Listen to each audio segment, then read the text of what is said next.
Cycle గుర్తుకు ఓటేద్దాం, అయ్యన్నను గెలిపిద్దాం.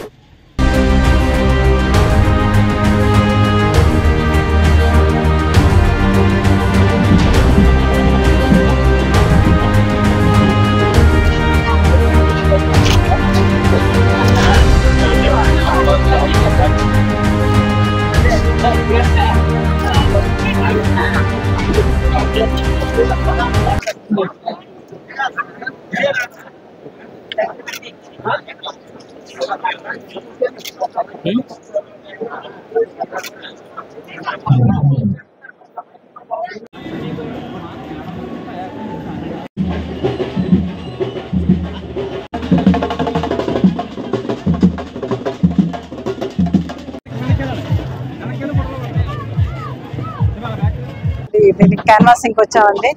నేను ఈ మొత్తం 7 కాన్స్టిట్యున్సీలు ఎవ్రీడే వెళ్తాను. ప్రతి దగ్గర కూడా అందరూ పిల్లలు చదువుకుని నిరుద్యోగం అన్నది ఎంత అంటే ఎలా కనిపిస్తుందంటే నిజంగా కూడా ఇన్ని రోజులు జగన్మోహన్ రెడ్డి ఒక చిన్న చూపు చూస్తుంటే కూడా ఇంత పరిస్థితి వచ్చేది కాదా అని అనిపిస్తుంది. ఎక్కడ చూసినా నిరుద్యోగం, పిల్లలు చదువుకుని కూడా చిన్న చిన్న పనులు, మట్టి పనులు, ఈ పనులు చేసుకోవాల్సి వస్తుంది. అంటే అభివృద్ధి ఎంత దారుణంగా ఉందంటే అసలు అభివృద్ధి వైపు ఆయన చూడలేదు. అంటే సంక్షేమాలన్నా సరిగ్గా చేశాడంటే అది కూడా లేదు. ప్రతి స్కీము సెంట్రల్ నుంచి వచ్చే స్కీమ్స్ అన్ని తనదని చెప్పుకుంటా అన్నాడు.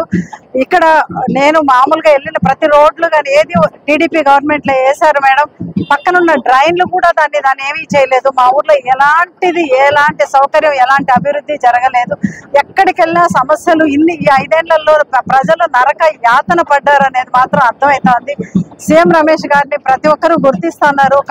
కమలం పువ్వు గుర్తు అనేది ప్రతి ఒక్కరూ నేను వెళ్ళంగానే అమ్మ మీకెందుకు, మన కమలం గుర్తుకు ఓటేస్తున్నాం, సైకిల్ గుర్తుకు ఓటేస్తున్నాం, మనం ఈ నెక్స్ట్ గవర్నమెంట్ 100% చంద్రబాబు నాయుడే సీఎం అవుతాడు, నరేంద్ర మోడీ ప్రైమ్ మినిస్టర్ అవుతాడని చాలా ధైర్యంగా, చాలా కాన్ఫిడెన్స్ గా చెప్తున్నారు. వాళ్ళు చెప్తా ఉంటే నాకు కూడా చాలా ఎవ్రీడే వాళ్ళు ఇచ్చే ఎంకరేజ్మెంట్ కూడా చాలా బాగుంది. అన్ని కూడా మన గవర్నమెంట్ వస్తుంది, ఈ సంక్షేమాలంతా 100% అమలు అవుతాయి.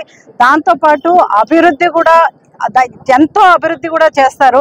కాబట్టి అందరూ కూడా ఫస్ట్ ఓటు కమలం పువ్వుకి, సెకండ్ ఓటు సైకిల్ కేసి మనల్ని బాగు చేసుకుని, మనల్ని మనం ఉద్ధరించుకుని, మన అభివృద్ధిని మనం చేసుకుందాం. ఈ 2 గుర్తులకు ఓటేసి Chandrababu Naidu chief minister, Narendra Modi prime minister అయితేనే మనకి ఇవన్నీ జరుగుతాయండి. తప్పకుండా అందరూ ఇది గుర్తించుకుని ప్రతి ఒక్కరూ కమలానికి, సైకిల్కి ఓటేయాలని నా ప్రార్థన.